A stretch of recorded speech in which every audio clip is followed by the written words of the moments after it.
त्यानंतर मनोभावे नमस्कार करून देवीला क्षमा याचना करायची आहे की हे व्रत करत असताना माझ्या हातून काही कळत नकळत चूक झाली असेल तर मला मनापासून क्षमा कर आणि तुझी कृपादृष्टी आमच्यावर आणि आमच्या कुटुंबावर सदैव असू दे, अशी प्रार्थना माता लक्ष्मीला करायची आहे।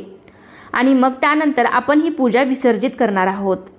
सर्वात प्रथम आपण पूजेमध्ये जी काही फुलं, पानं, हार हे वापरलेलं आहे तर ते एका ताटामध्ये सर्वात आधी काढून घ्यायचं आहे।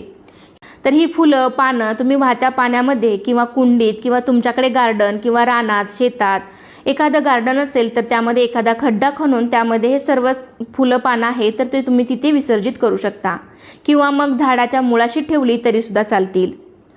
त्यानंतर आपण पूजेमध्ये जी काही फळं ठेवली असतील तर ती आपण घरातल्या सर्वांनीच प्रसाद म्हणून खायची आहेत। पूजेमधील गणपती बाप्पांची मूर्तीसुद्धा जागच्या जागी देवघरामध्ये ठेवून द्यायची आहे। याऐवजी तुम्ही गणपती बाप्पाचे